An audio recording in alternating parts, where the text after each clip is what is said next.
अस्सलाम वालेकुम जी। डॉक्टर शाहिद हमीद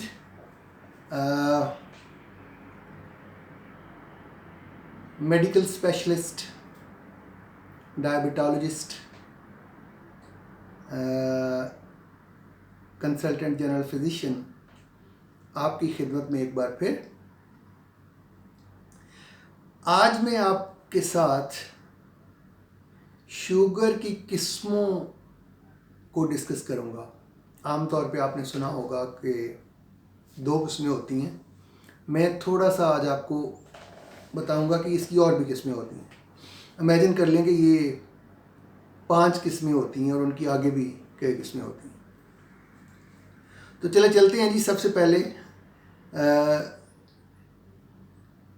जो मेजर हैं वो जो सुनते आ रहे हैं वो दो हैं।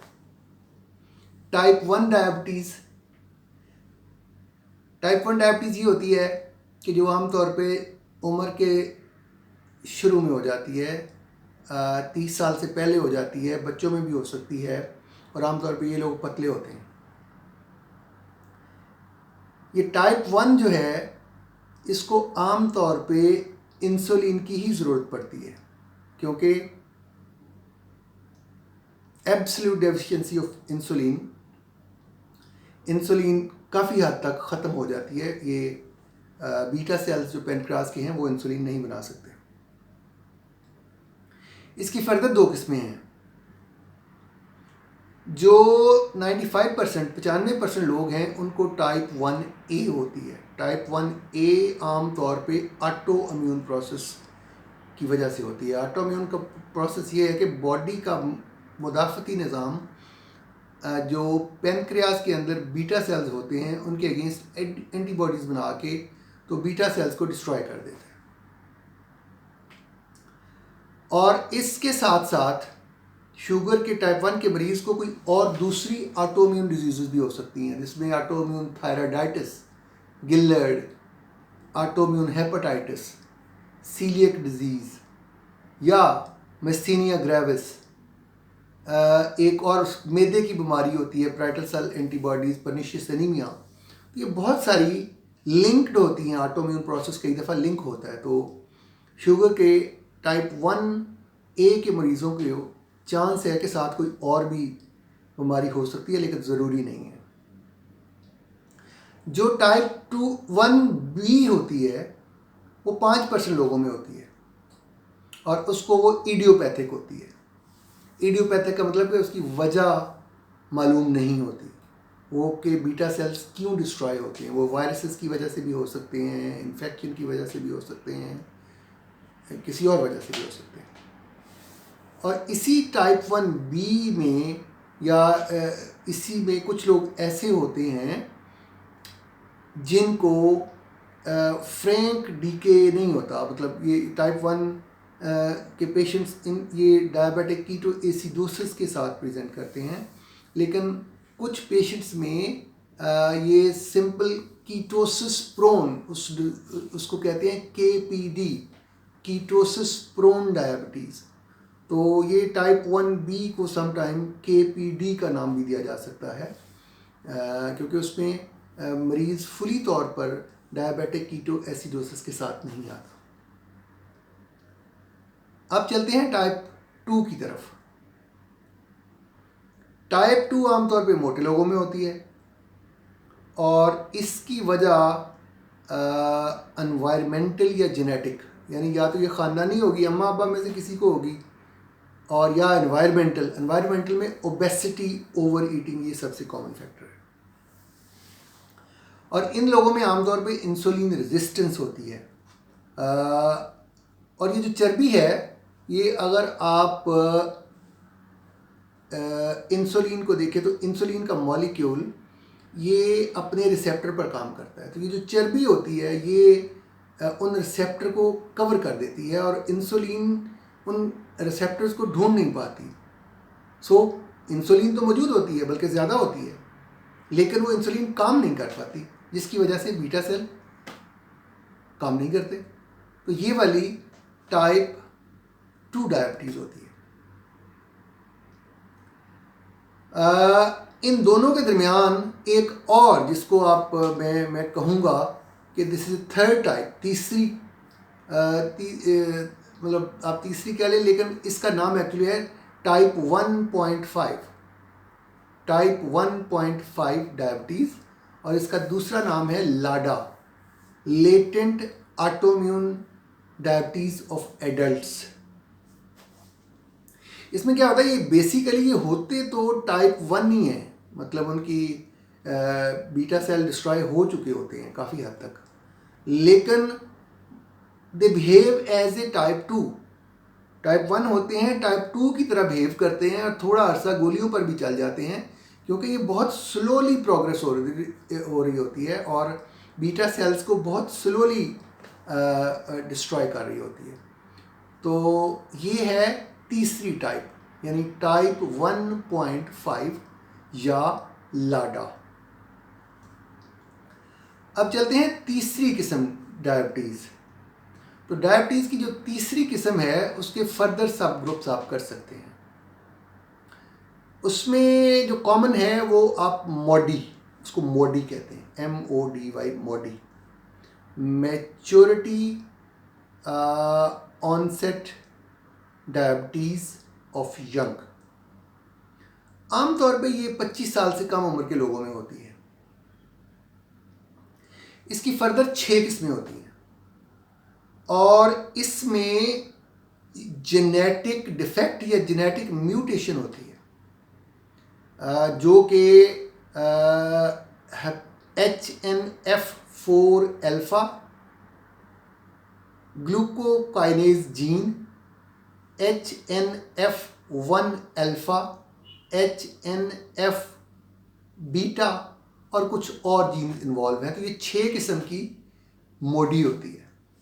अब ये मोडी का जानना इसलिए ज़रूरी है कि मोडी की जो 3 इकसाम हैं उनमें कई दफ़ा ट्रीटमेंट की ज़रूरत होती ही नहीं है और कई दफ़ा सिर्फ जो सल्फोनाइल यूरिया का ग्रुप है उससे इलाज करना पड़ता है, या इलाज की एक आध किस्म में इलाज की ज़रूरत नहीं होती, लेकिन 2 एक इकसाम ऐसी हैं कि जिसमें इंसुलिन की ज़रूरत पड़ती है।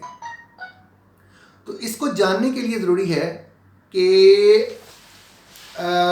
अगर किसी बंदे को 25 साल से कम उम्र में डायबिटीज़ हो और उसकी जो टाइप 1 वाली एंटीबॉडीज़ हैं, जो कि आम तौर पे 5 किस्म की हैं मेरा ख्याल है, जिनमें एक आइलेट सेल एंटीबॉडीज़